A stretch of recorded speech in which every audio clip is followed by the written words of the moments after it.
for the approval of the agenda. Okay. All right.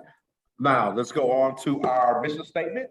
Together with our families and community, we will inspire students to be passionate learners, creative thinkers, and innovative leaders who enrich our world. All right. Let's go on to our next item, which is our change. So, Yes. Dr. Garrison, would you and your team, please? Yes.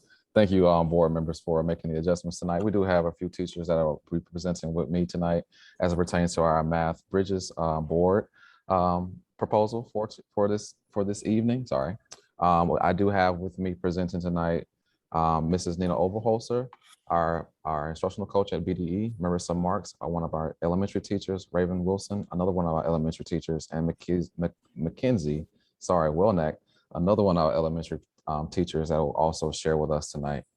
And so first off, earlier over the year, Brown Deer Elementary has engaged in 2 pilot programs for math, okay?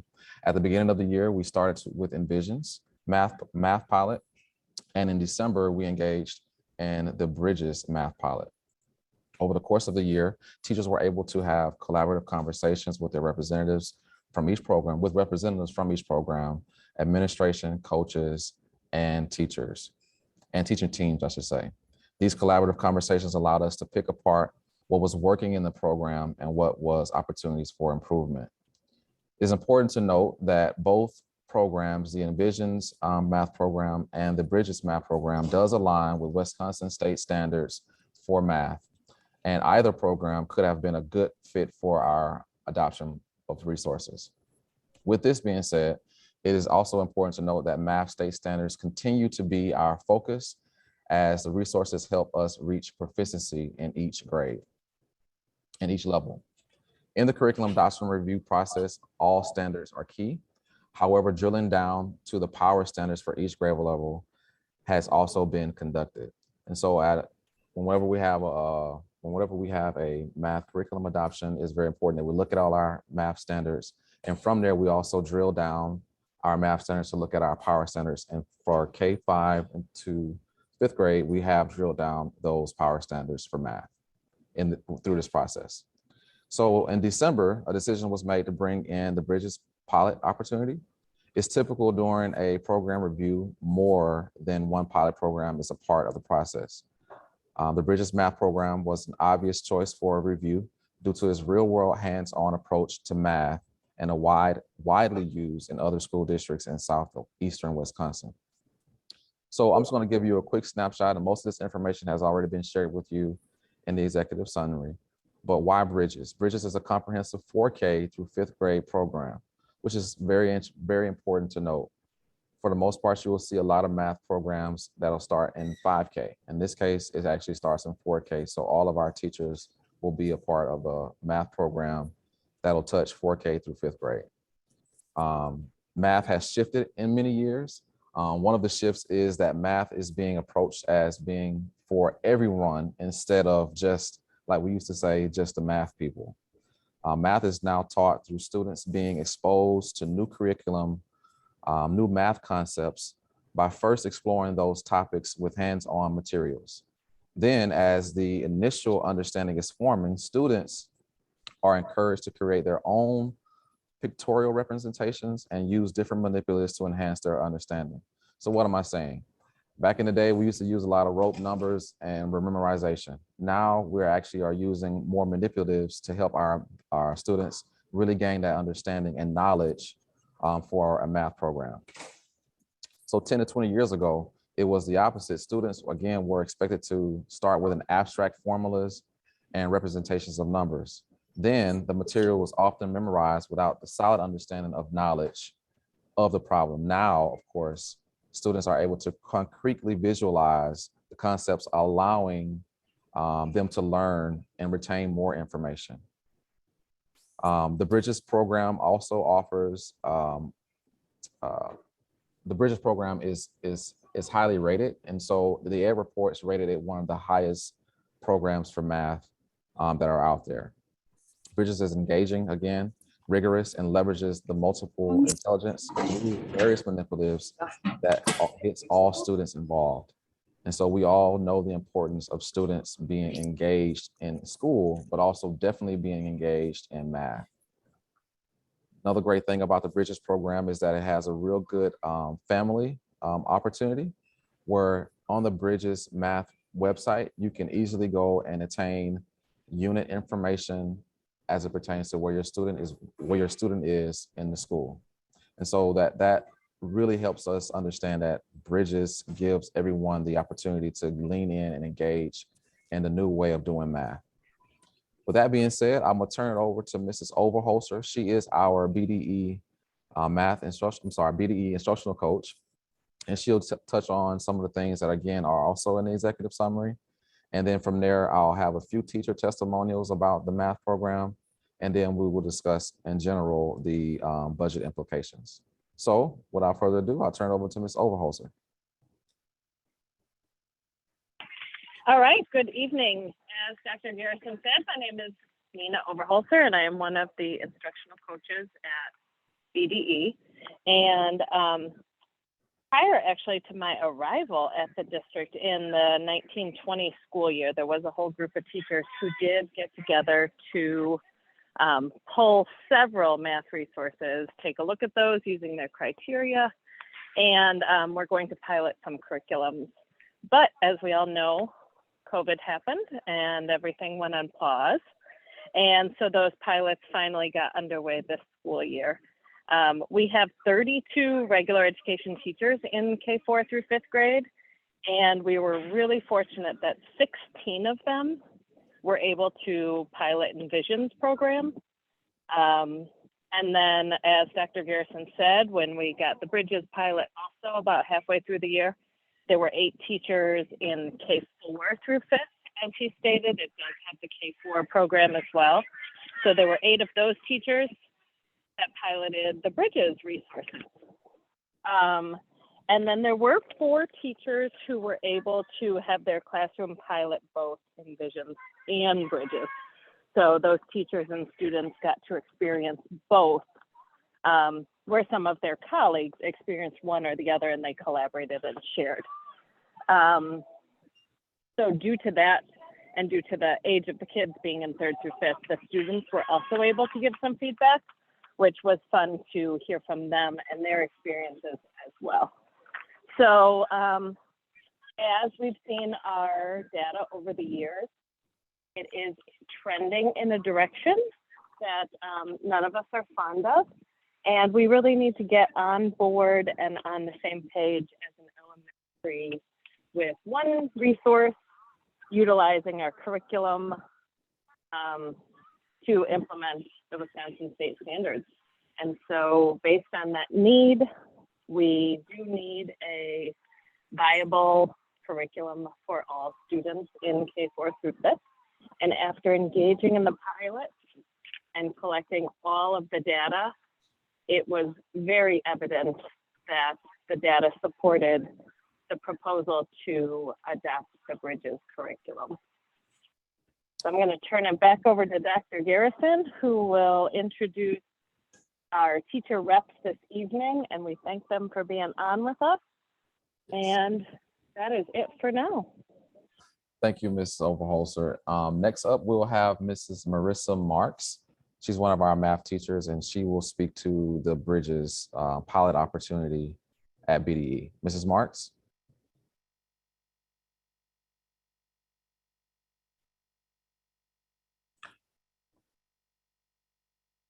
Okay, Mrs. Marks, and I see her picture on the screen. I know we got some afternoon activities happening, so I'll turn it over to see if Mrs. Raven Wilson. Ms. Wilson, are you available? I can go ahead, Dr. Garrison. Thank you so much. You bet. So for me, piloting the Bridges curriculum, I'm in a unique position with some of the other educators. So I'm new to the district this year, but this is now my 3rd year being able to utilize Bridges. So I've been able to see it not just in my current classroom, but also in previous classrooms the past 2 years. What I really like about it is that I'm able to see the depth of knowledge that my students achieve in their mathematics, as well as deepening their number sense. I really want to kind of piggyback off of what Dr. Garrison was explaining about the idea of shifting from rote memorization with mathematics to starting with a really concrete model understanding of mathematics and slowly getting more abstract, which is what I really like about the Bridges curriculum. Is it provides a lot of strategies that start off very concrete to allow all learners the opportunity to make sense of their learning and build onto a more abstract understanding of it.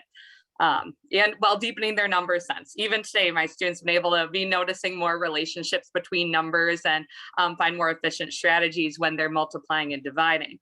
The curriculum also provides opportunities for students to be the creators of their knowledge versus relying on a teacher-led direct instruction only. So I've been able to see a lot of my students feel a lot more confident coming up and sharing their strategies, and even saying, you know, we're going to do the so-and-so, the Ava's strategy today. This is the strategy she showed us, and that their strategies are still based in number sense and place value.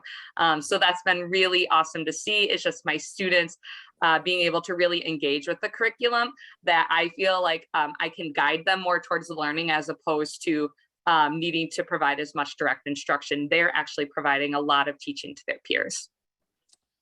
Thank you, Mrs. Wilson. I know it's always a little difficult for teachers to get online and talk sometimes, but you did a wonderful job. Mrs. Welnack is another teacher at BDE who would like to share some things. Are you available, Mrs. Welnack? I am. Hello, can everyone hear me? Yes, we can. Okay, awesome.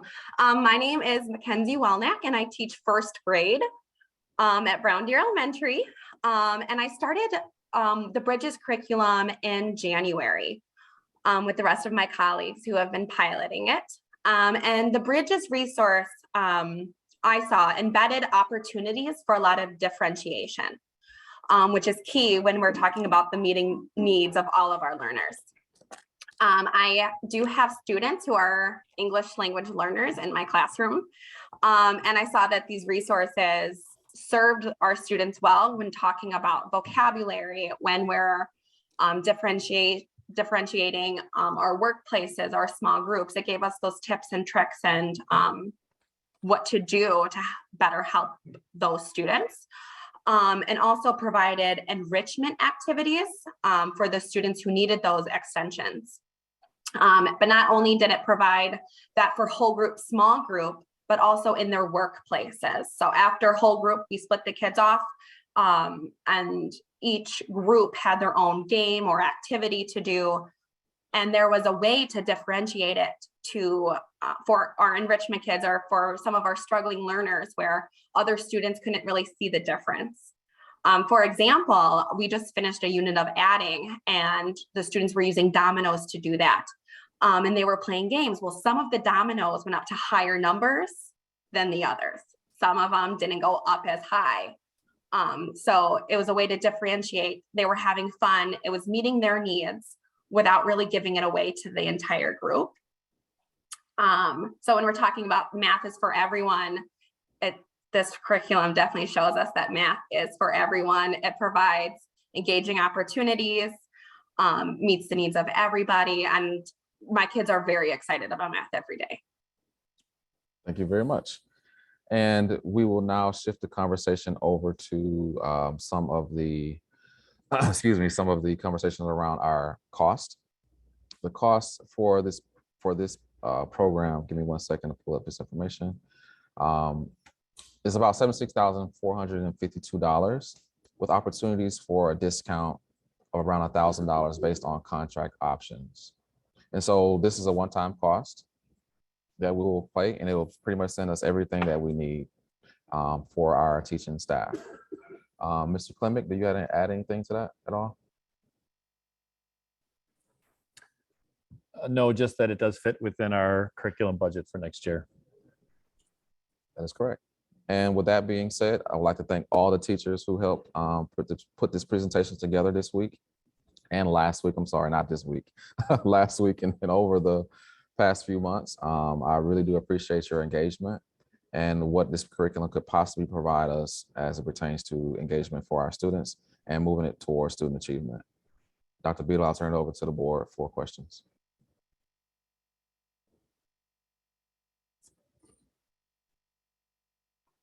All right, thank you very much. Board members, you have any questions for Dr. Garrison and or his any member of his team? I actually do have two questions. I was looking back at the data for the what was that, for our FastBridge data, and only one of them actually kind of concerned me was the fourth graders and how what we really want are the students on the two right hand side of the graph, right? Low to no risk whatsoever, and then those kids that are college ready. So I was looking at the data for that, and I was just kind of wondering, something happened for fourth grade to where the numbers actually went down from the fall to the spring. So I was just kind of wondering, was that just kind of potentially an anomaly that ended up happening with that? I can address the cut. So we did have some slides in math this year. To be full transparent, the slides could have been a lot deeper. But what we saw was I hate to say it, like a gradual fall off as it pertains to our math data this year.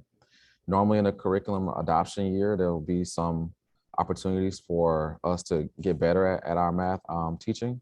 But when we have multiple maths being taught, of course, now we will have all math everyone will be teaching the same math moving into the next school year, which now we'll be able to have some consistency from kindergarten all the way through fifth grade. So the third graders may have had a different math program going into the fourth grade because we're piloting different maths this year. I think where the anomaly part actually ended up happening was that you had 12 students that were untested in the first when they first took it in the fall of 21, and then only 3 in the winter of 22. So I think that may be where that big jump off. If you look at the percentages from college pathway to low risk, if you look at the fourth grade fall 21 into winter 2022, and then you look at the number. So I think it really was about those 12 students that weren't tested initially. The reason why the number was much higher, the percentage wise, for college pathway and lower risk. Okay. Plus FastBridge is also a snapshot, and so that's something to note as well. Right. Yeah, I just wanted to be able to continue to look at the data to see exactly kind of where we're actually falling at with this. In year one of any implementation of a curriculum and being able to do it, we really don't necessarily really see the fruits of it until years 2 and 3, to where we really start to see the gains that we're really looking for. But so right now, in looking at this, it seems to be positive, potentially going on a more positive track and moving forward for the elementary school math and using this bridges. So, okay. Other board members, questions? Dr. Vito? Yes, Ms. I just Peterson. have one quick question regarding the cost. As I was listening to Dr. Garrison, the $76,000 he indicated was a one-time cost, Dr. Garrison. Do you know, and maybe Kevin, if there are any renewal costs for each of the next preceding years if we elect to continue utilizing the curriculum? So from the rep, this would be the one-time cost for the program. If there are updates, the rep will definitely let me know. But as it stands, this is the one-time fee that we will be accumulating. Now there are also some additions that we'll also add to the special education conversation, but it's not going to change the overall price that you kind of see here. It's not substantially, and plus we can use different funds for that opportunity. Okay, great. I just want to make sure I added that to the conversation. I appreciate it. Thank you. Thank you. Any other board members' questions? And I guess my last question is, in looking at this, what year are they in the development of this curriculum? Because I know, some of the curriculums, say we get it this year, we use it for 2 years. Now, they've just come up with a brand new curriculum that they're trying to sell. That usually happens in 5-year cycles. Mhm. So do we know what year that they are actually in with this curriculum? I'll go back and ask the rep that question, and I'll be able to give you that information at the next board meeting. Okay, yeah, because a lot of some curriculums and stuff like that, you have them, and a lot of times when they give you the real big discount, the reason why they gave you the big discount is because it's getting ready to be a model that they're going to be updating within the next year or 2 or 3 or whatever and stuff. So I just wanted to, if we can check into that and just kind of see. So even if we get this now for 79, we don't want to come back in 3 years or 2 years, and all of a sudden they're saying, oh no, now we've got this next version in order that you have to buy. And as long as we just only have to redo the consumables, I'm fine, because we got to do that every year. But I just want to make sure. Sure. I do have a question. Do these programs kind of identify a longitudinal gradual developments from one grade to the next, so it's kind of going up, or is it just kind of a holistic approach? So naturally, that's a great question. You have to think about what standards we're going to be looking at in that conversation as well, Ms. Macon. And so to answer your question, there is more of a holistic approach, but I can dig in and give more detail for you in the next presentation as well. But for most part, it's more of a holistic approach to math. Regardless, the standards each year build on each other. So there's your longitudinal piece. But to me, the standards is what drives how we teach. This will be a resource to help us get there. Okay, one last question.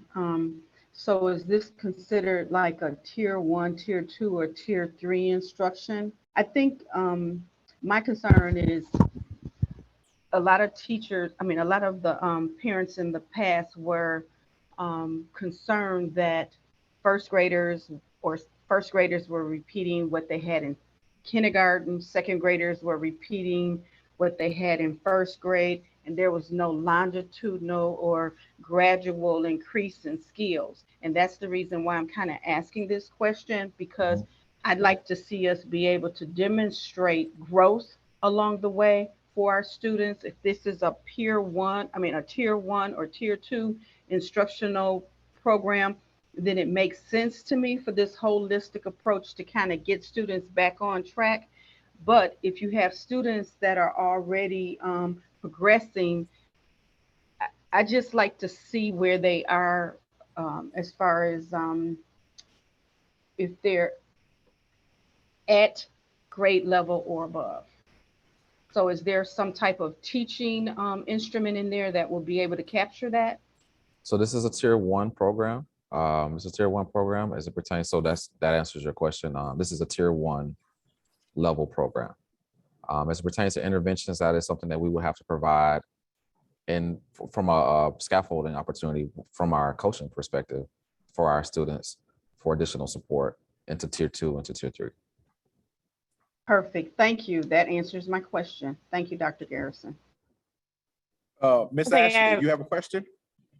I do, and it has to do with, because I think as I was listening to the teachers do their presentations, it felt like you have rolled this out already, that you've already began to implement this program. Is that correct? And my second question, it has to deal with how the training is going to get rolled out. If my Sure. assessment of this program has not been rolled out, what are the plans to roll it out and to bring everybody on board? I think that what's really important here is that everybody is on board and gets on board with this new, program, and it gets rolled out and it's done with fidelity. And Sure. just, Okay, great question. make There is sure, there is a program. So if this is adopted, approved by the board, naturally we do have conversations with the rep, and in this overall fee, there are opportunities for professional learning. And so for our staff, and that could be up to 3 or 4 professional learning opportunities that can be provided if this is adopted by the board. Once that's determined, then it's up to me and the team, of course, to figure out what's the best timeframes in order for that to happen. And that'll give us the opportunity to continue the PO. Okay, thank you. Just so that you know, there is a going back to the cost a little bit. There is a price for consumables like the workbooks, but it won't be $76,000. Just want to make sure I put that out there. Workbooks do cost on a yearly basis. This is for the curriculum materials itself. Okay. And so does the, that 76,000, does it include kind of the training and the onboarding and professional development Yes, ma'am. stuff as well? Okay. Yep, that's built into the price. All right, any other further questions for Dr. Garrison and his team? Remember, this is a really big one for us to ensure that we know that we're picking the right curriculum for our elementary school students to be able to move on for the next 5 years. So board members, if you do have any other questions, please let's ask those before we go into vote. No, that's not a vote tonight, No vote tonight on this? unless y'all want to. There's not a vote tonight. This was just a discussion, and there'll be a vote at the end of the month. So the agenda tonight, if I may, Dr. Beadle, the agenda tonight does say discussion and or approvals, but it's up to the board. We can put it back on the agenda for next month if you so desire. Well, no, I see it as 4B, but it is to make a motion to approve the K4 through 5 Bridges Math curriculum adoption as presented. So make a motion to approve it. So that's the reason why I'm saying we're from the presentation, we're supposed to be making a decision tonight, correct? Right. So, do the board members, you guys feel confident tonight, having enough information to make a motion to approve it?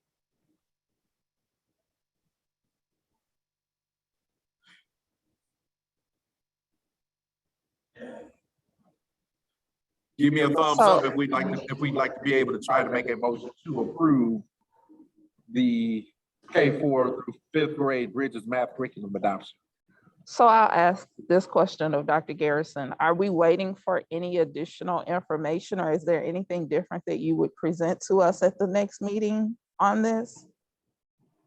No, ma'am. Outside of the questions that you asked me, that I said I will go and look into, the question that from Dr. Beadle and the one question from Mrs. Peterson. But there's no other information that I will present differently as it pertains to the program itself. Okay. And Dr. Beadle's question was centered around what year is the program in? And that's something I will need to ask the rep. All right. So I just wanted to make sure to see whether or not we were going to, if board members felt comfortable enough, if we're not going to have any other information outside of the two questions that we had, do we want to go ahead and make a motion to approve this? Or do we want to have this come for our May 24th meeting? I think that your question was valid, Dr. Vito. That could definitely change our stance if it's something that will be changing in the next year or so. Sure. All right. So I guess then with that, then I guess what we'll do is this discussion right here will go back out. It'll come back onto the agenda for the 24th meeting, and then we will make an approval for it there. Is that acceptable to everyone? Give me a thumbs up if that's acceptable. Give me a thumbs up if it's acceptable, board members. Okay.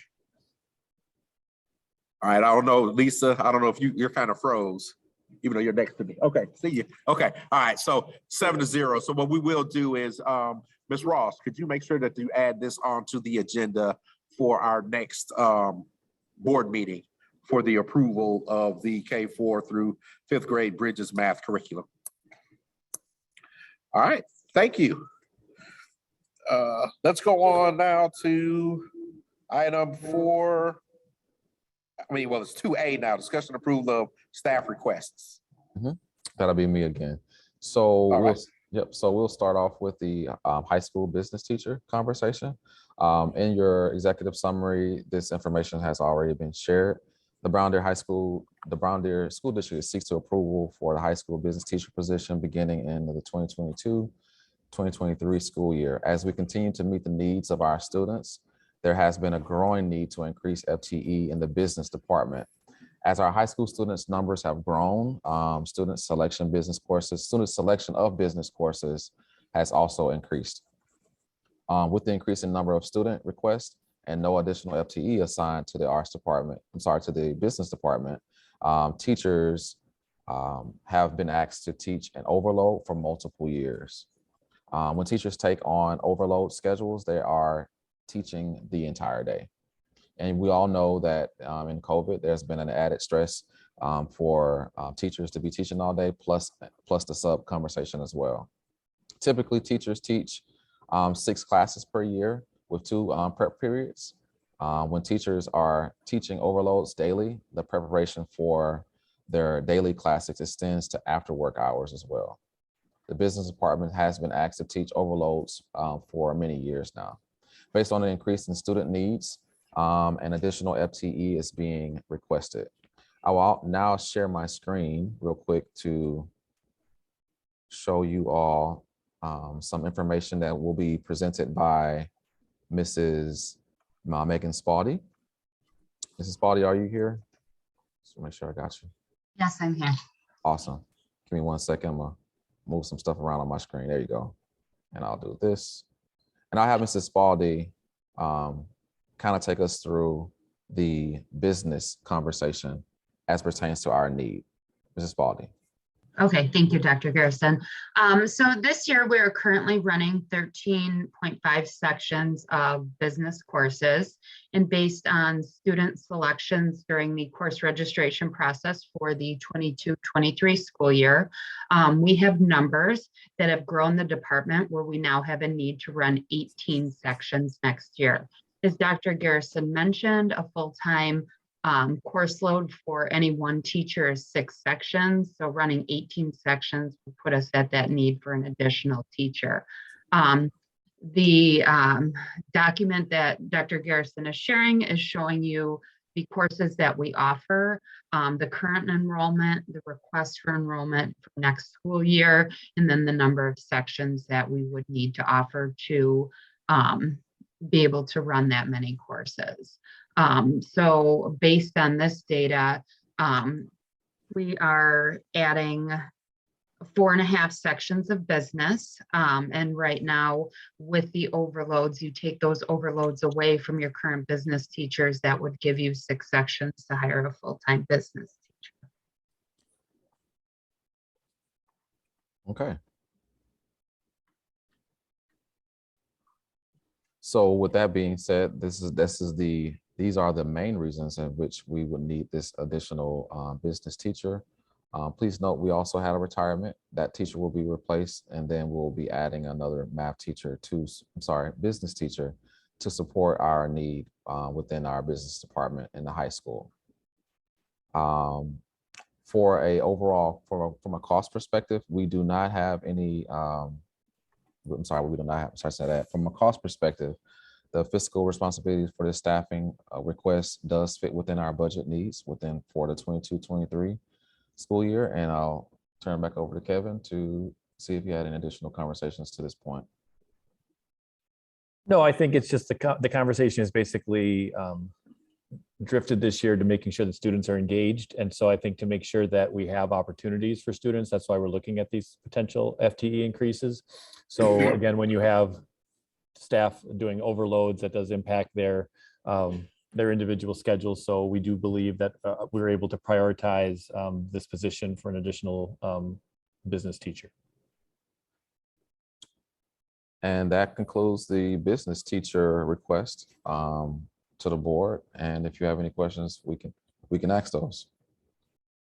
Board members, questions in relationship to the possible adoption of a new high school business teacher? Yes, Ms. Peterson. My question is, once again, related to the financial component, and was just wondering, as we talk about the salary has been included and is in sync with what we have as it relates to a budget currently, have we considered whatever benefits we may have to pick up associated with this new employee? And are those costs, potential costs, included in the budget as well? And this question would basically be for the next position that you'll be talking about as well. So I won't ask it again, but just out of curiosity, have we considered potential benefit costs as well? Oh, sure. We look at both pieces. And again, I think again, with everything, you know, for next year with our ESSER funding available, we're looking at trying to make sure that we're doing things that will have the greatest impact. And again, with this particular position, we feel like we want to have students engaged. And so to have these sections available as opposed to sticking with 2 teachers and having to turn students away and put them in classes they may not be interested in, I think that's really what we're focused on for next year. So we will, again, I know we say, is it been budgeted for? I mean, it's been part of the planning process for a while, and it will just be, it goes to the top of the list from a priority standpoint as we go and as we complete the budget, so. All right, Kevin, thank you. Dr. Garrison, thank you as well. Thank you. Board members, any further questions?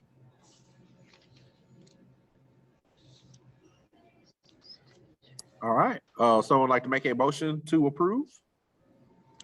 Dr. Vito, I'd like to make a motion to approve the position for a high school business teacher beginning in the 2022-23 academic school year. I'd like All to right, thank you. second that. Okay, hold on, motion has been voted on, see. So a motion was made by Ms. Peterson, seconded by, is this Ms. Ashley? Or Dorothea. Ms. Macon, all right. Okay, all right, any further discussion? Hearing and seeing none, all in favor with raised hand and or aye.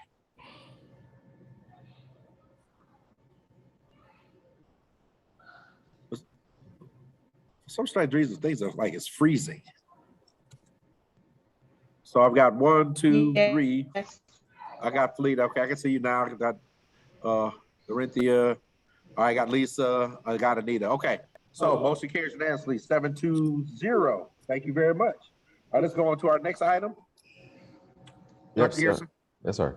So again, going back to that same conversation, there is a need for us to increase our arts department teachers. We, just like the business positions, there is a overload conversation that we are having with our arts teachers. They, again, are teaching multiple classes throughout the day, and that does take away from their prep period. In this case, teachers are, again, teaching for the entire school day. When teachers are teaching overloads, as stated, that means that the prep time happens after hours. Based on the increase in the student need, and I'll show you that chart as well, and Mrs. Spalding will also take us through that. Based on those needs alone, we are definitely in need of another art teacher as well. The synopsis of this is 1 full-time teacher teaches 6 sessions of classes. And that is already, again, a full teacher day. With that being said, when we ask our teachers to teach an additional class or classes, multiple teachers doing that, you can see where our needs are, of course, are extended itself. And so I'll share my screen and I'll have Mrs. Spalding kind of walk us through that conversation as well as it pertains to our need for an additional art teacher. Second.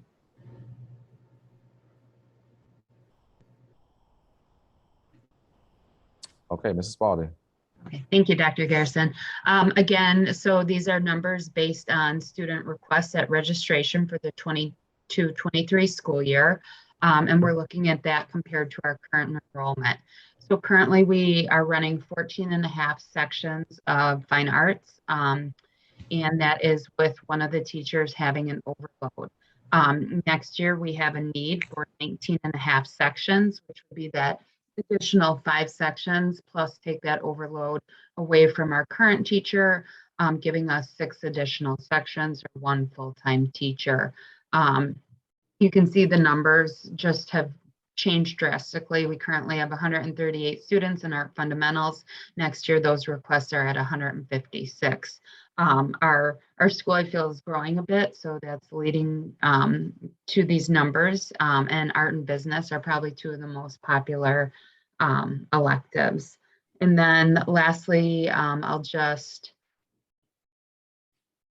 point out that maybe art and business would be the electives that would continue to grow if new students enroll in the district or anyone is looking for a schedule change. They again are very popular electives. Okay. With that additional conversation, we have been having conversations as it stands. One of our middle school art teachers also helps in the high school. And so we have this extended opportunity, but at this point we are in need of another art teacher. Dr. Beadle, I'll turn it over to the board for questions. All right, board members, questions in relationship to the creation of a new high school art teacher position? Questions? I don't have a question. I don't have a question. This is an observation, and it's just based on the enrollment numbers from one year to the projected upcoming year in terms of the number of students who are requesting classes. It just seems like a no-brainer to me to be having this discussion in terms of staffing, particularly when there's a demand, right? And I think the numbers kind of prove that. Yeah, Doctor, I was just going to add in, because Megan pointed this out too, is that our two largest classes right now are freshmen and sophomore. So as they move now into the sophomore and junior years, where more electives are part of their class day, this is where you'll see the need a little greater than you would have needed it this year. Okay. Megan, did you have something else that you wanted to add to the discussion? No, I don't know if anyone noticed the discrepancy of art towards business, where we're running 19.5 sections next year. So that's over 3 teacher full-time load. But as Dr. Garrison pointing out, a middle school art teacher does pick up 1.5 credits in the high school. And so there's that difference. I got you, Mrs. Spaulding. I got you. Okay. All right. Any other further questions in relationship to the creation of this art position? Hearing and seeing none, would someone like to make a motion? Dr. Beadle, I'd like to make a motion to approve the position for a high school arts teacher beginning in the 2022-23 academic school year. All right. Motion has been made. Do we have a second? Second. All right, Ms. Bacon. All right. Motion has been made and seconded. All in favor with raised hand and/or aye.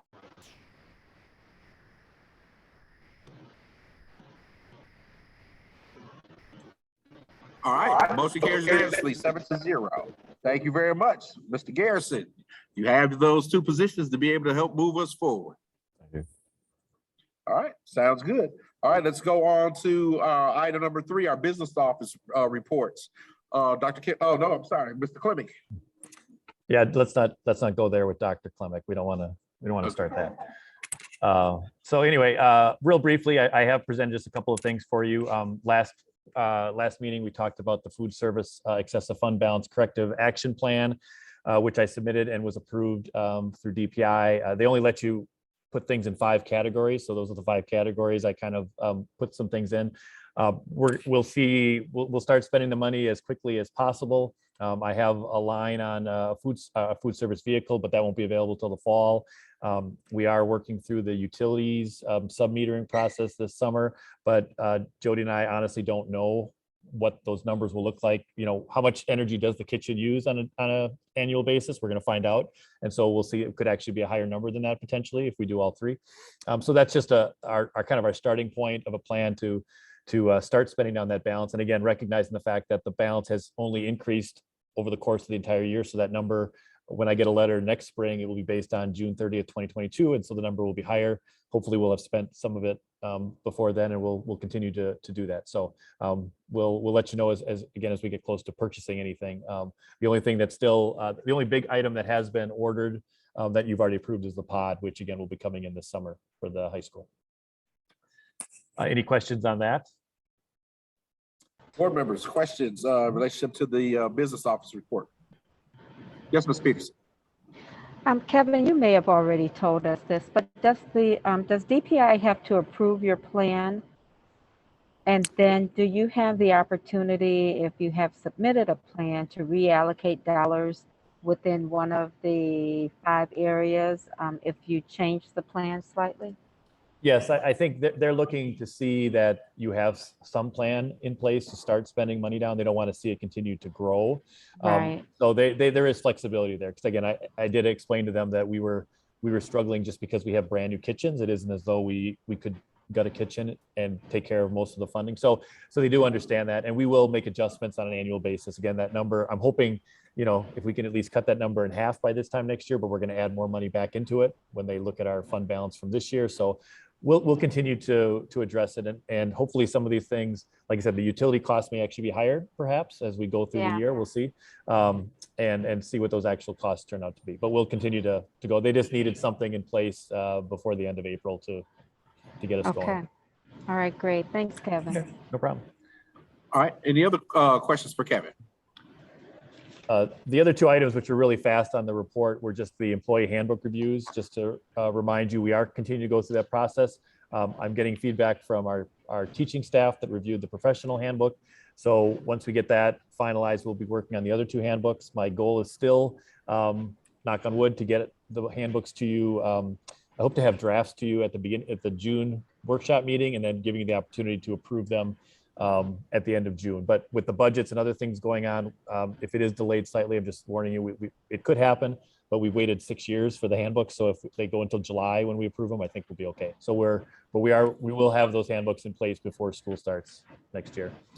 And then just the final thing is, just so everyone knows, that we are in the process of our benefit open enrollment now for staff. I just went through my enrollment call this morning, and it took me about 15 minutes because I wasn't making any changes. But all staff have to connect with Building Blocks, which is our vendor that we're doing that through, between now and next Friday. They have the opportunity to set up an appointment, and it's a call with a screen share, and you have to sign all the paperwork electronically that you're waiving or collecting coverage. And then any benefit changes that the employees make go into effect on July 1st when the fiscal year starts. So if there's no other questions on the business office update. All right, anything? Nothing? All right. No, thank you, Kevin. All right, let's go on to our next item, item B, approval of new hires. We have no new hires this week. All right, let's go on to item C, approval of resignations. Mr. Clement.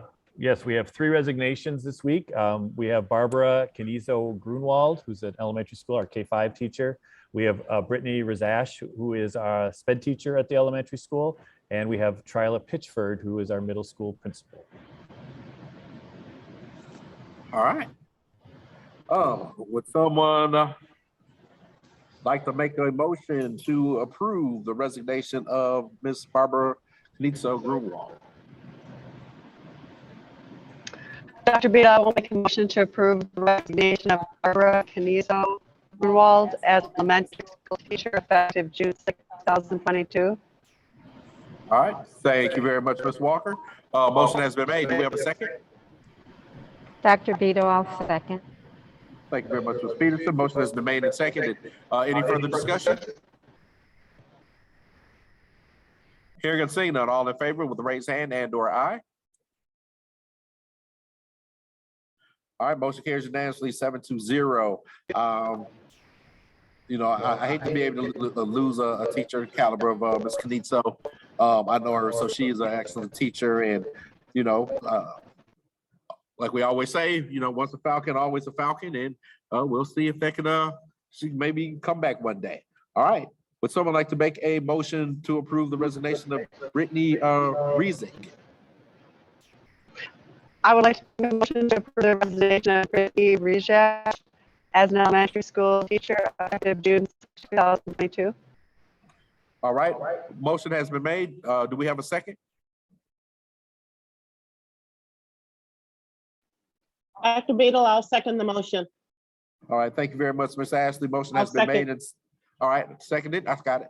All right, thank you very much, Ms. Ashley. Motion has been made and seconded. Any further discussion? Hearing and seeing none, all in favor with raised hand and/or aye.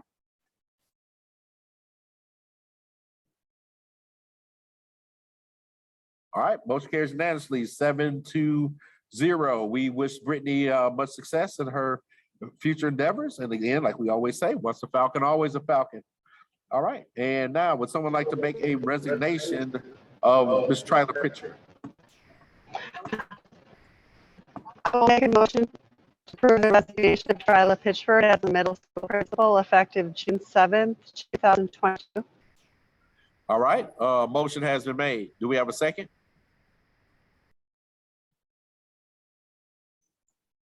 I'll second. All right. Thank you very much, Ms. Robinson. Motion has been made and second. Discussion before we go into the vote. I have a question or a discussion Ms. Smith. point. Just regarding just with the resignations, I know we got some of the exit data, but this being, one of the school leaders, I was wondering if there'd ever be an opportunity in closed session, just as we go forward, we're gonna have to hire someone just for the board to do that exit interview with Ms. Pitchford. For the board to do the exit interview, that would be. Maybe not the exit interview, because that data never came back from when the person presented it, like regarding our, they were supposed to come back. It's just that I would really like to know, if there's anything she could offer us as far as, just because we've been doing a lot of moving around. So I don't know how that would happen, or if she'd take a meeting or an informal meeting, but I would like to know, since this is a school leader, and for others, we get their exit interview data, if that would ever be possible, because something's going on. So, But that would just be my if- question, if that's appropriate. I don't know. If I, Okay, I'm sorry. Go ahead, Dr. Kelsey Brown. if I Where's- may, Where's that? Okay. yeah, I'm right here, Ms. Smith. I have, rather than HR conducting the exit interview with Ms. Pitchford, I conducted the exit interview with her. So I would be more than happy to share the information with any member of the board regarding that. I think this is a day-to-day occurrence around personnel hirings and resignations. And so I'd be more than happy to share the information with you. A closed session opportunity with a resignation, I would not be amenable to that, because again, this is a day-to-day issue. And I do have information, and Ms. Pitchford can allude to the fact that we spoke just recently, and I have notes that I'd be more than willing to share with you regarding that. I wasn't really thinking so much, I couldn't understand what you're saying regarding day-to-day, just straight data to inform us as we look, the next time, just maybe to, when we draw out the, I know y'all are probably looking, the, what is that, they put on weekend, Position description.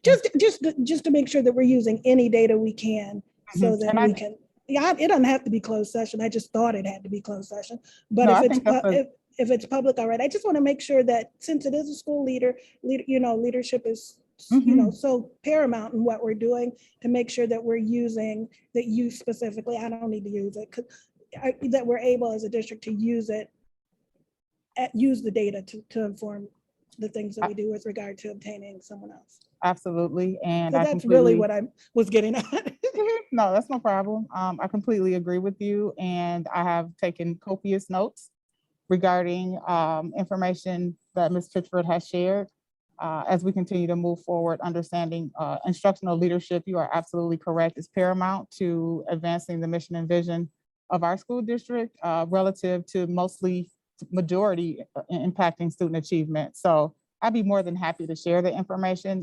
In these instances, I can assure the board that I do not take a resignation of this sort lightly, not at all. And so in those instances, I actually do the exit interview myself. Okay. And so I do have that information. Okay, thank you. You're welcome, absolutely. Thanks, Ms. Smith, for kind of bringing that up. I do have kind of an add-on to what Ms. Stacy was saying. I'd like to see us be a little bit more proactive. I know in the past we've done some satisfaction surveys just to kind of see the climate, or maybe they're called climate surveys, not satisfaction, but kind of climate surveys. I know we've done those in the past and we never really got a whole lot of feedback to kind of give us an idea as to what's happening in the district. And I'm hoping to be able to see us be a little bit more proactive. So I'm just kind of pushing that out there right now. Thank you for the feedback. All right. All right. Any other discussion before we go to vote? All right, hearing and seeing none. All in favor with the raised hand and or aye?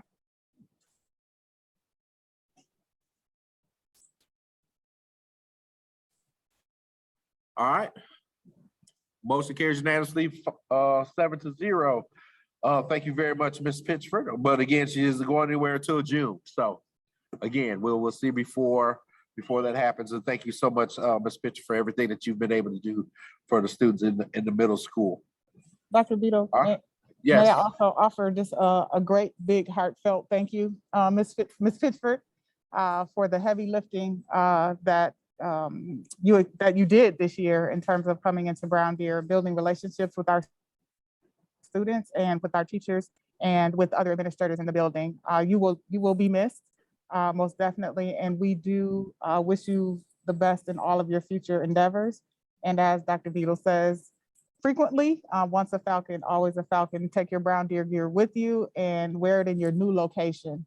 But we thank you so much, and we really appreciate your hard work, commitment, and dedication to the school district of Brown Deer. Thank you so much. Also echo that same sentiment for Mrs. Pitchford. I believe that when we first met each other, it was heartfelt that you came to our school district, and I know it's still heartfelt that you'll be departing our school district. But again, thank you so much for everything that you've done for our students and families here in the Brown Deer School District. So again, thank you. All right. Okay, let's go on to our item D, approval of retirements. Mr. Clemming. We do have 2 more retirements at this time. We don't normally bring support staff to the board meetings, but we do have a special case in this one where Barb Sabella, longtime administrative assistant to the elementary school, has announced her retirement at the end of June. And we also have Marlene Banduin, the high school science teacher, retiring at the end of the year.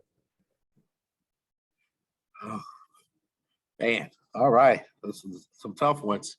Would someone like to be able to make a motion to approve the retirement of Barb?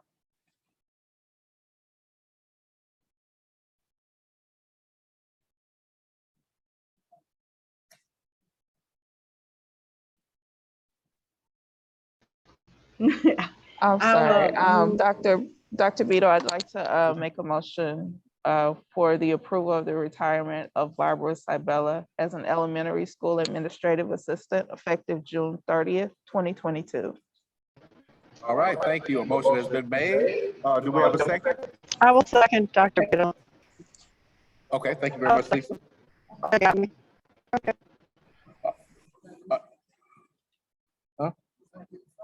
It was Lisa. Any discussion before we go to vote on Barbara's retirement? I have a comment to make on Mrs. Sabella's retirement. My kids started there at K5. I would have never gotten through the elementary without Mrs. Sabella. I'm admittedly a high need parent, and she kept me in the loop. She just did everything she could possibly do as a great professional, a great, just servant educator and support for parents and students. And when I came up to the middle school, I kind of missed her for about a month, but I'm good now. But she's amazing. She's really amazing. Any other discussion on Barb? I would Wonderful like, lady.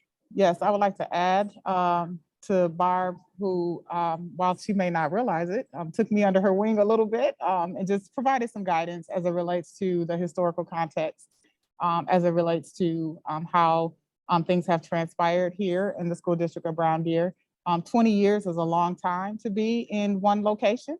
And we know as the new climate presents itself, there will be a lot of movement in any organization because people know that they can move around at this point. So we thank Barb for her 20-year commitment and dedication to the school district of Brown Deer, understanding she started, as I understand it, she started out at Algonquin and had a lot of leadership opportunities. And so while she may not have had the principal title, sounds like she was principaling over there. We knew who ran the school. Exactly.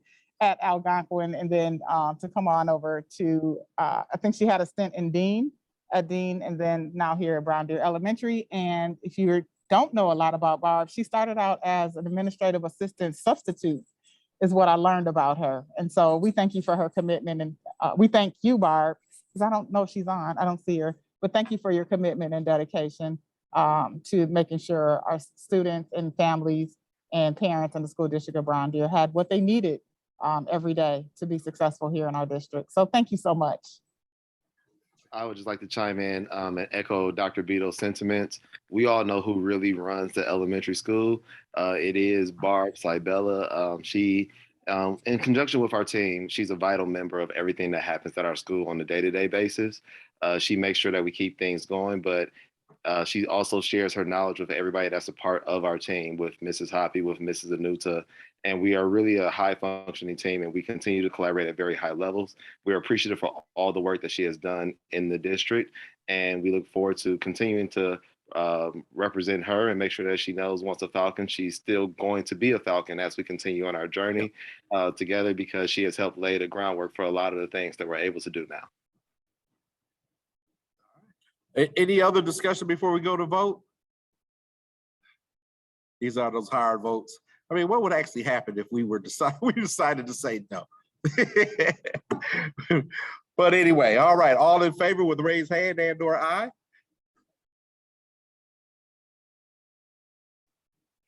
All right, motion carries unanimously 7-0. Thank you, Barb, for everything. I mean, that's all I can say. Period, point blank. I met her first at Algonquin as well, too. Man, yeah, yes, that's it. All right, let's go on to our next motion, the retirement of Marlene. I would like to make a motion to approve the retirement of Marlene Bendonian Yeah. as a high school science teacher effective June 6, 2022.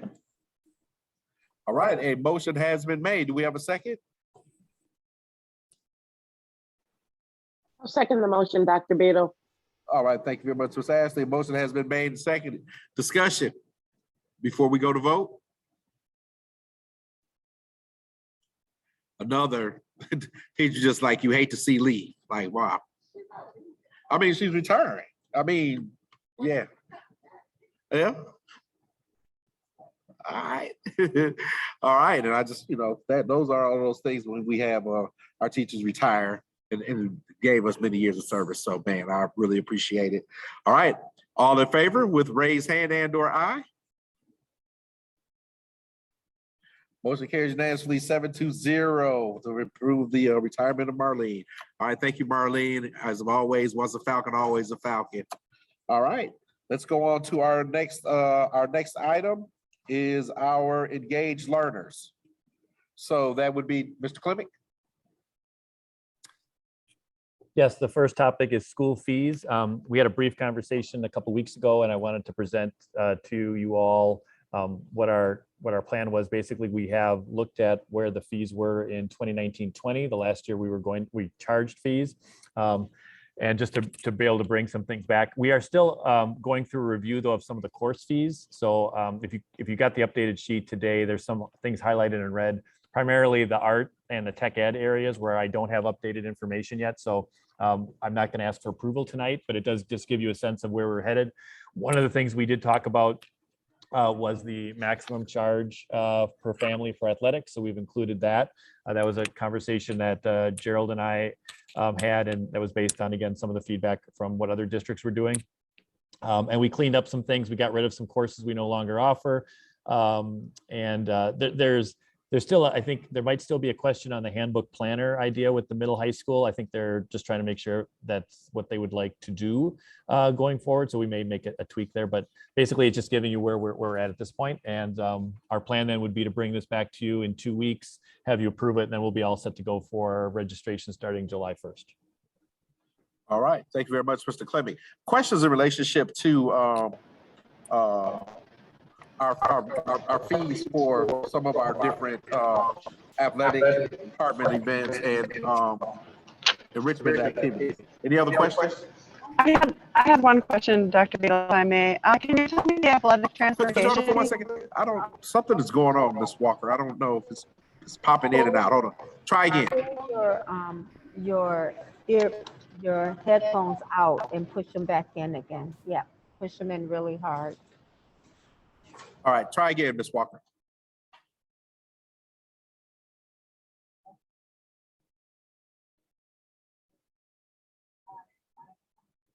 We can't hear her. There we go. can't How hear about, her. can you hear me now? Yeah, but it's You're still kind of like static. it's breaking up. Yeah, it's static. It's in my headphones.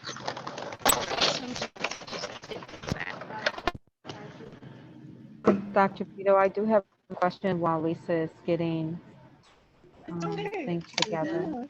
All right, go ahead, Ms. Peterson. Okay, my question is, I know last time we talked about a maximum amount of fees for athletics. But as I was looking at the document and kind of calculating the registration fees, has there been a consideration for a maximum amount associated with the registration fees, especially since there's the possibility that there are children in all three different schools that will really add up for that individual parent if that is actually the case. So I was just wondering if there's been any thought associated with putting a maximizing amount on the registration fees as well. That wasn't something we considered. We don't see that in other districts, I think, because those fees are really designed to cover what we would call the more, more required pieces of, instructional pieces of operating the school. That's really what the intention is. Whereas the athletic fees are a little bit more of a, because it's based on we're trying to encourage participation in those activities. So, and knowing that those costs are even more, to add that on top for multiple sports throughout the year, that's why we looked at that, because that was something districts we had not considered that as a maximum across the board. It's certainly something we could think about, but obviously it would be a decision that would impact revenue overall from the fees, but it isn't something we had talked about. Okay, all right. Thanks, Kevin. Any other questions in relationship to the fees? I just had a question on the athletic transportation fee. Is that one time for the whole school year or per sport? That is one time for the school year. Yeah, we are, we did look at that. That is one of those fees that not every district does, but we thought, right now transportation is extremely expensive, and it's very challenging to get, buses or vans or whatever the case may be. In fact, this spring we're renting vans in addition to the 2 that we have because of all the spring sports and how difficult it is to get busing available for that, even if we were paying for the busing. So we did feel like having at least some money to be able to offset some of that cost would be helpful. So it would be a one-time, the first sport you participated in, you'd pay the transportation fee, and that would be it. Any other questions for Mr. Klimick in relationship to our fees? All right. So now are we bringing this back again for our 24th meeting? Yes, I will have. I'll be able to go through the 2 remaining curricular areas, make sure that our fees are set, and then I'll present it to you in a final form at the 24th. Okay. I just wanted you to have a chance to see it. You can kind of digest it now over the next couple of weeks as well. So. Okay. So yeah, so we're not making a motion on 3A. That's on our motion sheets, ladies and gentlemen. So okay. All right. Let's go on to our next item is. I'm sorry. All right, let's go. Discussion and approval of the Village Academy lease. Would that be? Sure. Dr. Kelsey Brown, or would that be Mr. Klimick? Both of us, yeah. But I can start out. You start, go ahead. All right. So before you, you do have a copy of the approval of the lease for the Village Academy for the 22-23 school year. Our plans were to try to get this up and running for this particular school year. However, we ran into some obstacles and roadblocks, which we always overcome here in Brown Deer. And our Ms. Smyska and Ms. Atandari did a walkthrough with Pastor Davis on yesterday. And so we are looking to move ahead for our Village Academy lease for the 22-23 school year. The lease is at a rate of $2,200 a month. Times 9 would be a total of $19,800. Pastor Davis will allow us to come into the building a few days earlier than the school year begins in order to set up and prepare for our students to be at the Village Academy beginning September 1 in the 22-23 school year. And Kevin, if I missed anything, please feel free to add. And if there are any questions, I'd be happy to answer. All right, board members, questions for Dr. Kelsey Brown. I do want to add, I actually went over and saw the facility and it's very nice. It's very nice. I think it'll be conducive for what we need to do. And I would suggest that any of our board members go over to that site, go over to the building, meet with Pastor Davis and get a tour. Any questions for Dr. Kelsey Brown in relationship to, or Kevin in relationship to this new lease agreement? All right, seeing and hearing none. Dr. Beadle, would someone like to make a motion? Dr. Beadle, Miss Anita has her hand up. Why is everybody froze on my computer? Ms. Peterson has her hand up, yeah. All right, go ahead, Ms. Peterson. All right. Just one quick question. As I read over the lease agreement, I did not notice a cancellation clause.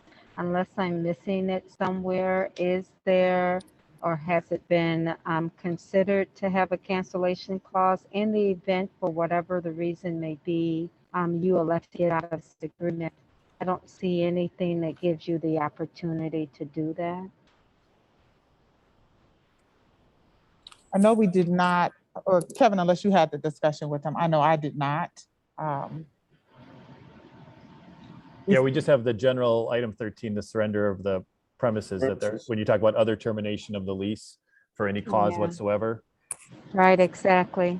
For whatever the reason may be, and certainly there could be a lot of them. We hope that there's never a reason, but we always want to think about ensuring our liability purposes, and halfway through you may decide that this isn't the venue for you.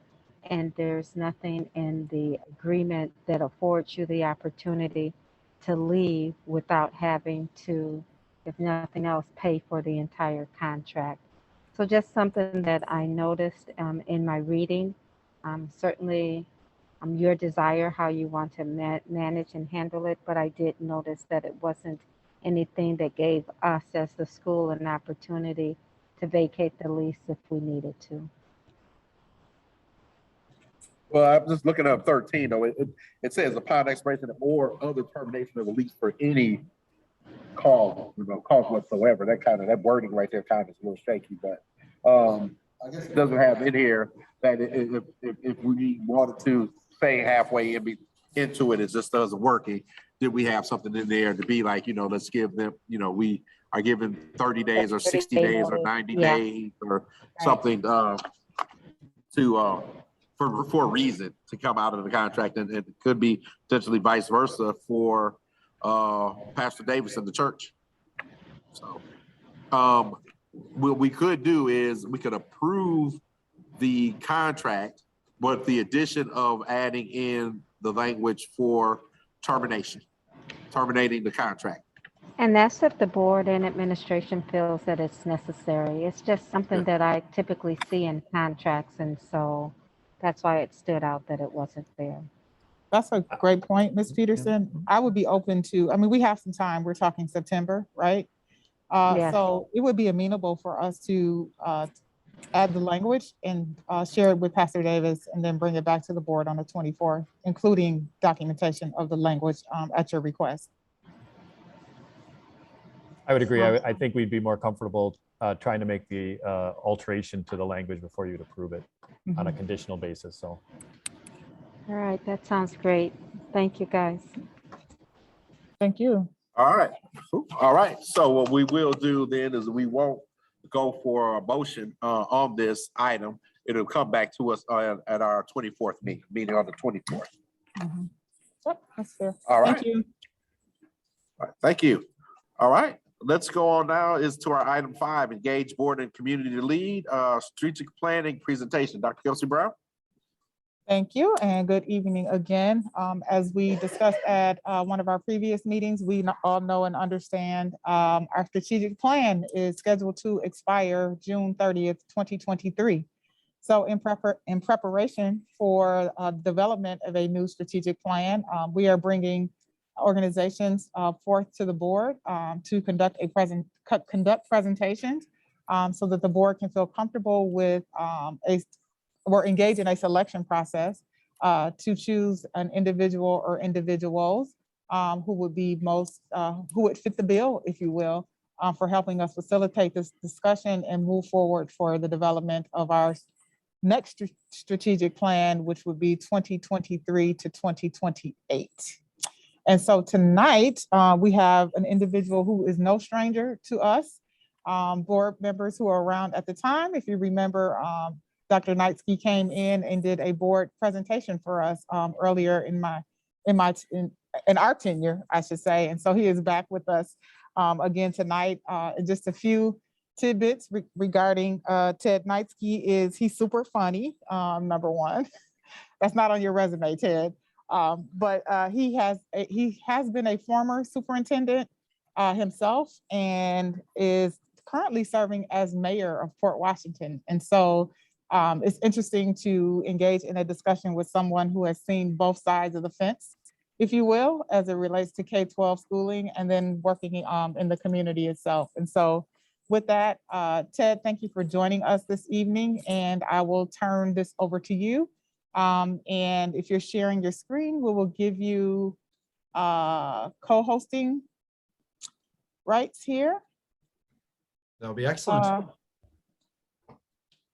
Let me see. Oh, Dr. Garrison, can you turn, or Kara, please give Ted hosting. Got it. Okay, excellent. All right, take it away. Well, wonderful. Well, good evening, everyone. And thank you for the opportunity to come and support the future of the children of Brown Deer. First, I just want to ask the question, like, Dr. Willie Garrison, you have a sweater on. It's like 1,000 degrees today. That's very impressive that you can stay so cool, dressed so hot. Listen, I told somebody the other day, I stay hot all the time. That's right. I bet you do. So, so good evening. And Dr. Beatty, thank you for the opportunity to come tonight. I really, really appreciate it and to be back. As was indicated in the introduction, this is just kind of a brief on me. I wanted to take like 10 minutes. Board meetings are long. And I just want to make sure to respect your time, give you an understanding of what we do here as we work with school districts through the Rapid Center. So I'm currently the CEO of CESA 6, oversee this agency and the support of 106,000 children that we serve. And as she indicated, I'm also the mayor of the city of Port Washington. So I really understand the governance part and our role there. But having been a superintendent of schools, a principal, an assistant superintendent, and a teacher, I understand the needs of the school district. Now, I'm coming to you tonight to talk about our approach to strategic planning, because our approach is very different. You will not end up with a binder. You will not end up with a 60-month plan. You instead will have a malleable document, report card that will be visited quarterly. Earlier, I got on the call and there were questions about the math adoption, student achievement, different pieces like that. You as a board and the stakeholders of Brown Deer will regularly be informed as to the progress of initiatives.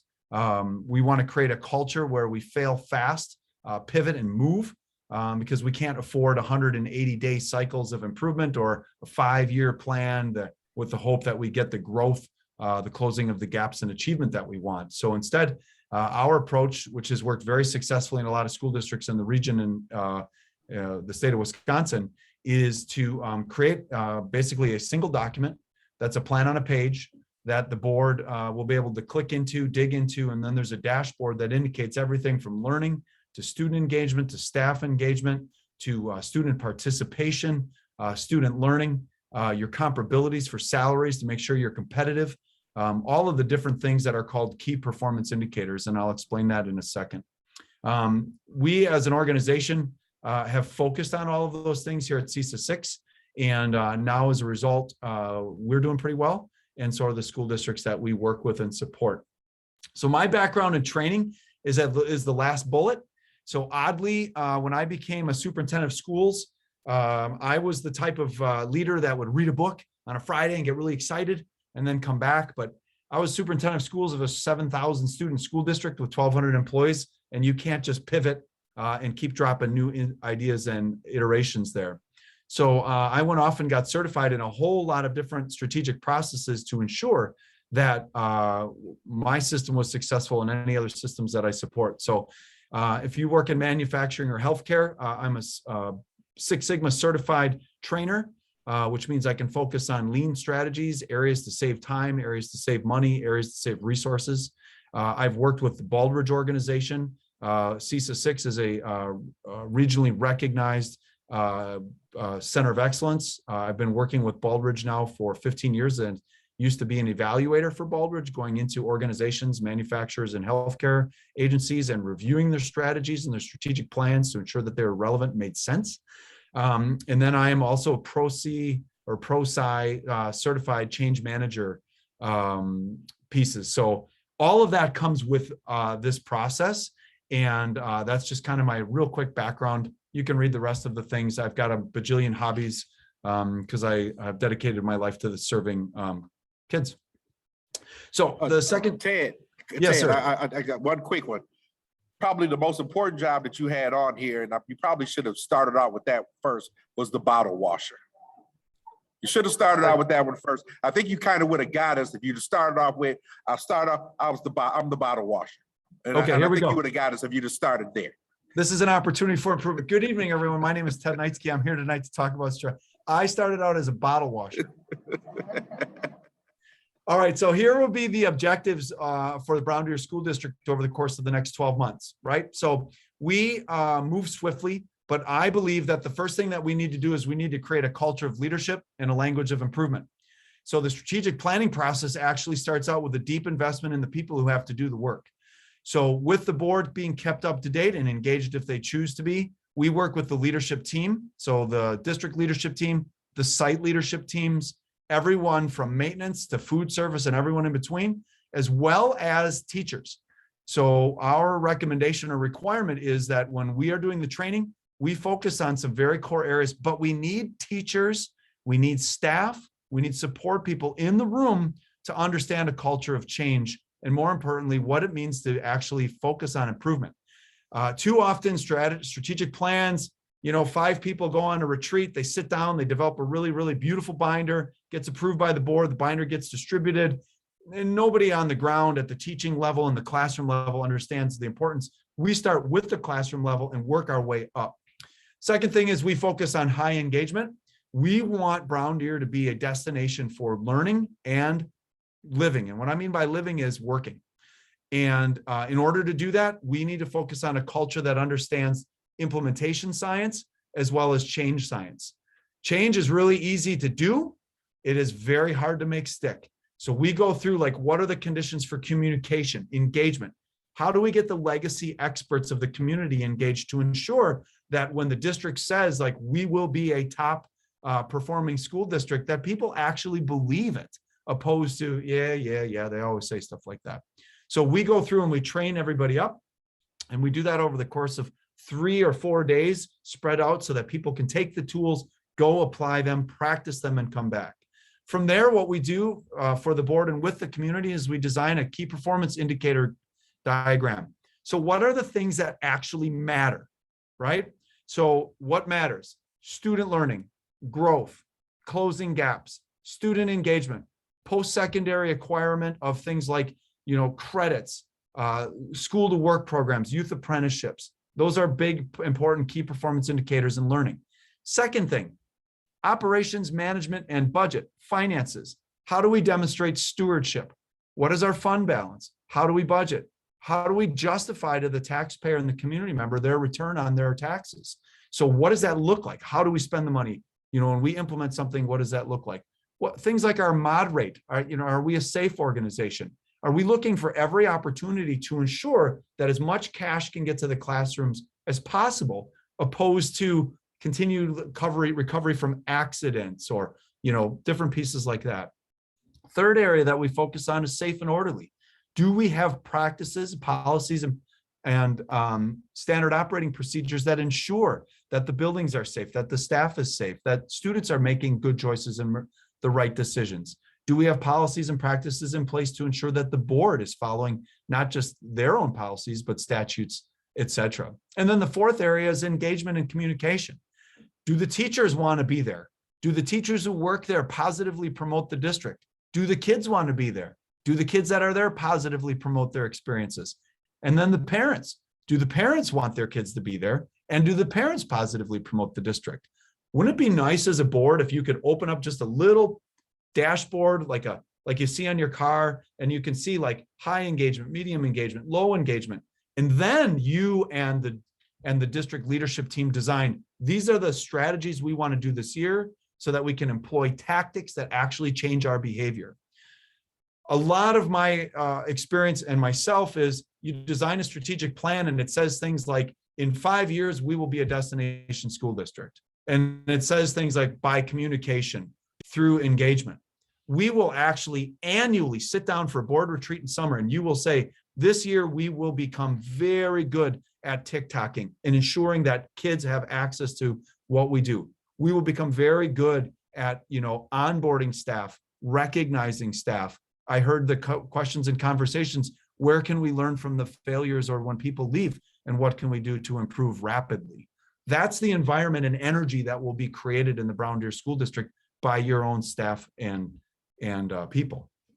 At the end of the day, what will happen is there will be a single plan on a page for the district.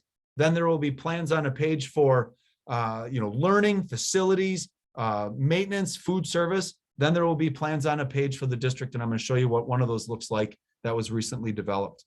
What I can almost assure you is that you will see an increase in performance at all levels, because we will be focusing on making sure that the people who work there have the skills they need in order to not just be empowered, but engaged, believe that they can get the things done. And it's going to happen because your team will lead with energy and tools in ways they never have before, because we are all trained educators, and we are now going to be trained in the true science of being strategic, understanding the implementation science behind change, and learning how to buffalo, which means that we're going to charge into the storms that we're facing, and we're going to have the tools to do it. It's simple. When we're all done, the board gets a nice little page, plan on a page. You log into a digital dashboard quarterly. You look at where we are. For instance, tonight, with the adoption of the different math program, they're going to learn a process to ensure that once it's launched, that we're regularly in there supporting. 3 hours after it started, we're going to go into classroom. 3 days later, we're going to go back in those classroom. 3 weeks later, we're going to go back in those classroom. 3 months later. Those of you who've been long-term board members and lifetime educators, we're really used to things dying at Thanksgiving, right? Oh, this is the greatest thing ever. And we launch it. And then around December, well, it wasn't really working. People didn't like it, et cetera. We're going to ensure that none of that happens, because we're going to learn all proactive strategic policies and practices. And here's what it will look like. So this is a recent one from a school district to the north. I don't like to share your regional ones that much, because then, they get a little upset that you're stealing their strategies. But this is an example of a single plan on a page. 4 categories: learning, operations, high performing teams, and engagement. And then down below, you see how they break up the percentage value for each of those categories. And then behind each page is the strategic plan. So it says like DPI school report card. There's a page that says, we will be a 4-star school district. The following areas of focus are this year. These are opportunities for improvement. So we identify right for the community where our gaps are. And then down below, we explain why they're important. So pages, and what happens for Brown Deer for the first time in a long time, honestly, because it happens in every district that I've worked with, is that the staff, the board, the leadership team, and the parents all use the same language of what defines success. So a year from now at this time, our vision and goal would be that you as a board would be adopting this work and you would be identifying the strategies and practices that you believe need to get Brown Deer where you want to go, so that every child has the opportunity upon graduation to receive a ticket to the future instead of a receipt of their experience. In other words, they leave the best version of themselves because the school district was strategic. And the goal is that the current children who are coming into kindergarten become the highest performing kids the district has ever seen year after year after year. So a tradition of excellence gets put into place by intention. So that is my canned, quick, here's our approach and practice. I can send you more information and references for other districts that have shared in this work. But at the very end of the day, everyone who participates in it will walk away with their own manual on leadership. They will have a strong understanding of how to create that culture, and they'll go through basically a 12-credit graduate class to certify themselves in ensuring that the district is strategic. And again, I have two expectations. There's always food, and second, that there's high engagement and it's all staff, not just a handful of people. You know, traditional strategic planning usually happens in a windowless room with low oxygen and low patience. This is going to be high energy, engagement, movement, and lots of tools that they will be able to deploy right in the classroom after the first day. So with that, Doc, I'm going to turn it over to you. And when I'm finished, I'm going to go dry out the bottles. Thank you, Ted. Dr. Vito, I'll turn it over to you. All right, man, Ted, thanks a lot for that information and being able to get us that and to be able to go through it quickly. Is a lot of times one of the most important things in being able to hit the components and the parts that we think that would be the most important for us as a board as we move forward with the strategic plan. And you know, the strategic planning process, this is like one of the most important jobs that a board actually has in being able to help to create that document, because that's kind of what we're based on and everything that we do from there. So board members, questions for Ted?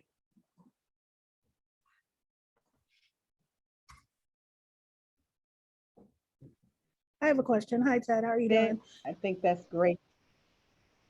Okay, you know, I think we've got something that's going on. Ms. Macon, were you asking a question first? No, I was just making a statement. I was just saying thanks a lot for the nice overview. And I'm glad that he and Monica, Dr. Kersey Brown are working together on this. I think that's awesome. And I just wanted to say congratulations to the both of them. That's it. Thank you. All right. Ms. Smith. Oh, yeah. You mentioned something about a dashboard. Can you, in like 30 seconds, can you tell me a little bit? Is it real time? Is it weekly? How is that? Yeah, so we'll work with the district. So for instance, like I have our agency and other school districts dashboard on my iWatch.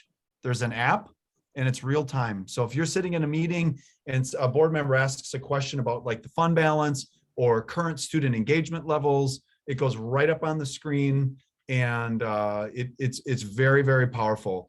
One of the things that we'll work with is actually to give the board access to the real-time dashboard. And when the dashboard is designed appropriately and correctly, excuse me, I have to breathe.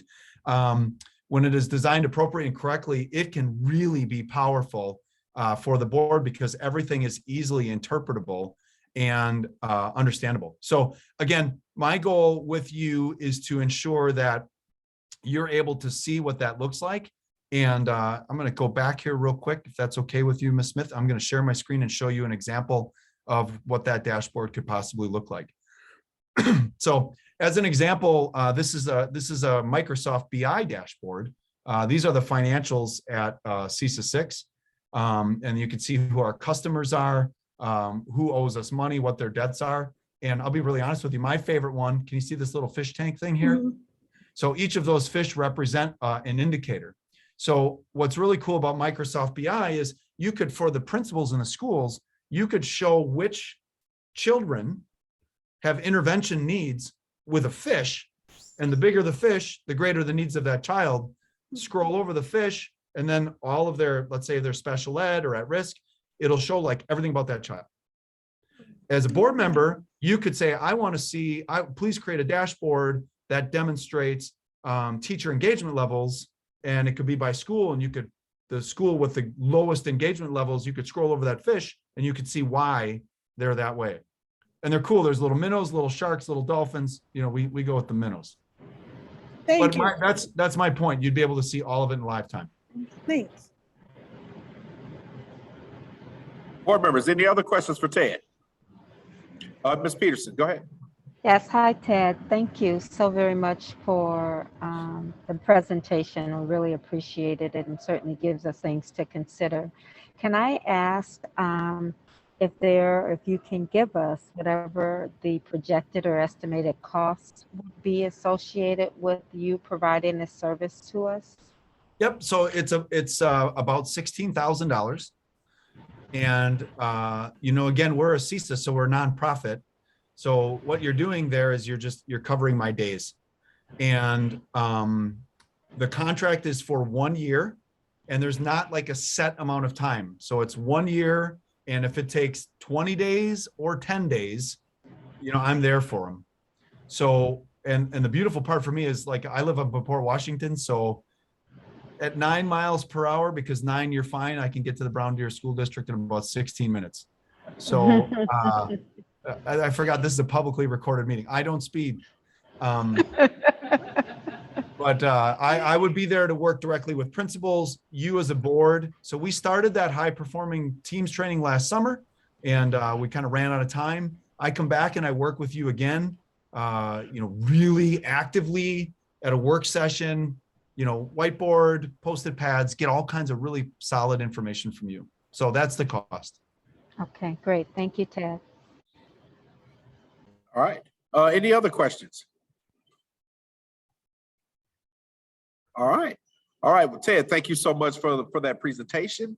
We greatly appreciate it. And we will have further discussion. Yeah. All right, everybody. Well, thank you for the opportunity.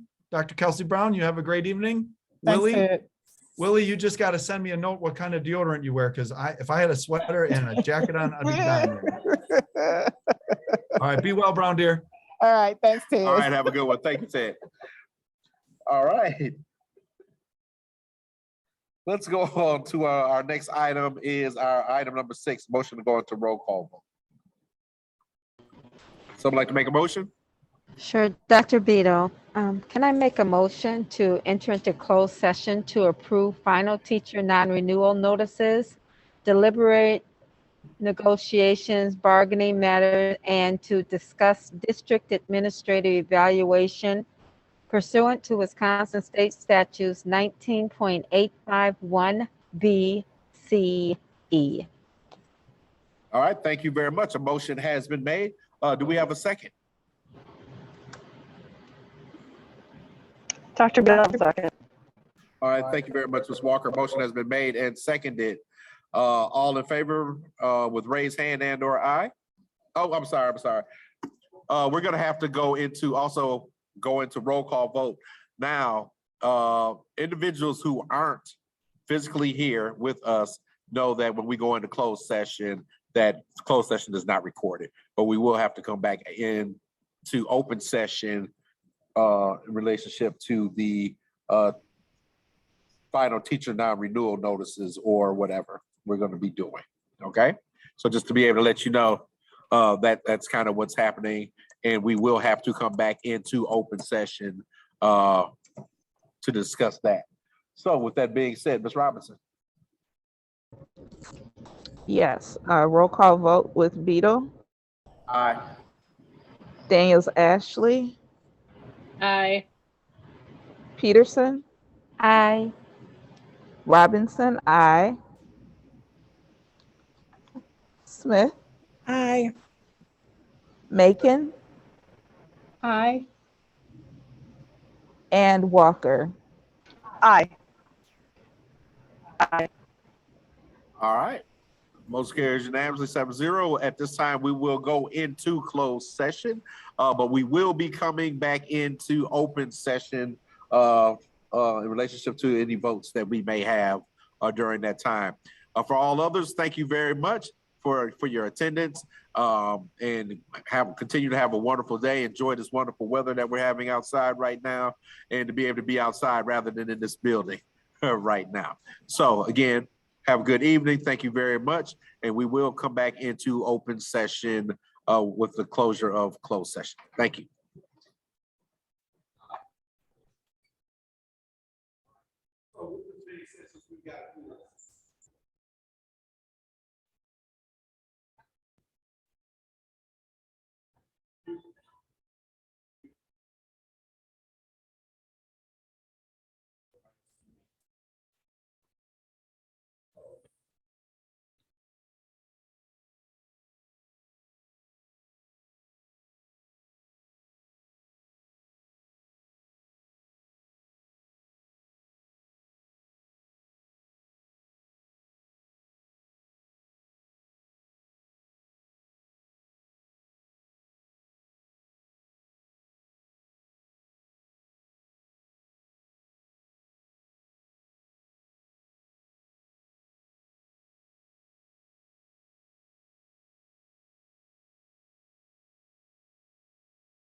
I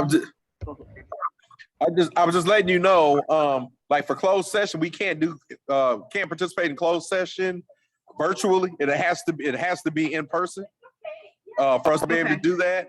So just kind of letting you know that, that's why, like Felita actually kind of turned hers, off or whatever. And when we come back in, the issue is going to be is that, like, Felita actually knows about the information about the teacher that we were talking about. Dorothea, I don't think you don't know because you weren't part of that meeting that we had prior to. So, I don't know if you want to vote on that or on something that you don't necessarily really have the information on. So if not, then you know what, you can just go ahead and just close out and then we'll fill you in. Does that work? Okay. Oh, when you come Perfect. back from Mississippi? Not until after the 16th, When? like the 17th or the 18th. Okay, all right, you'll be back before our next meeting then. So perfect. Yeah, they have some doctor's appointments and stuff, so. Okay, all right, cool. All right, well, thank you very much. And you can go ahead and log out and well, I know you're down there for Good to see you, Miss Megan. for that reason and stuff, but down there and just enjoy a little bit of that weather. Yes, for sure. And Felita, It is hot. I'm like, where's the air?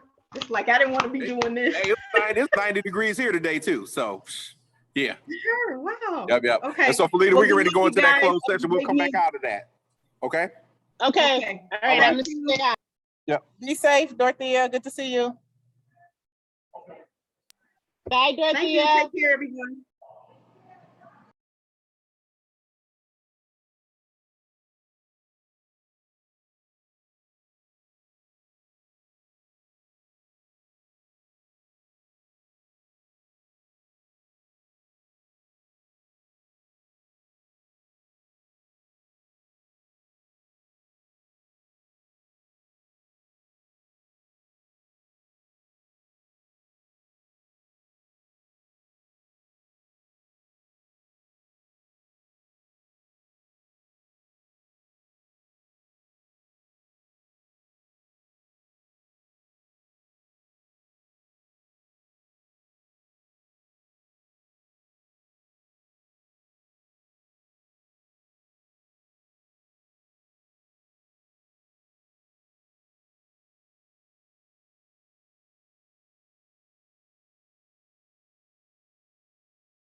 All right. Felita, are you there?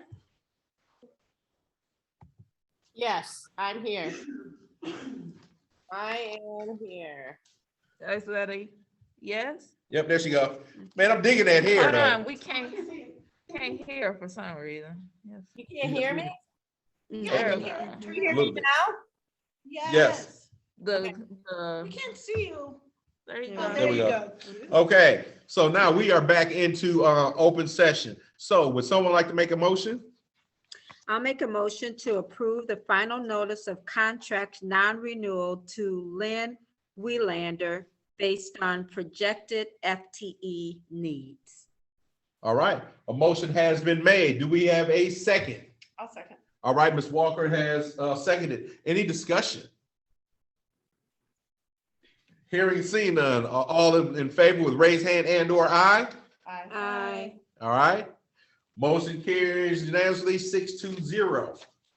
All right. Thank you very much. We really greatly appreciate you spending that time. And we'll make a motion to adjourn. I'll make a motion to adjourn. Ms. Walker's made a motion to adjourn. Do we have a second? Second. All right, motion's made and seconded by Ms. Smith. All in favor with raised hand and or aye? Aye.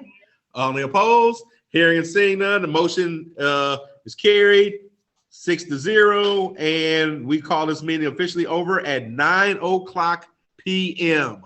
Thank you very much and greatly appreciate you. All right. All right. Night. Good night, everyone. Night. So is this board responsible for having the new Thank you, Dorinthia. Can't do that. No, but this is how it works. You're welcome. What we do is we make. Good night. But we are part of, we could ask be part of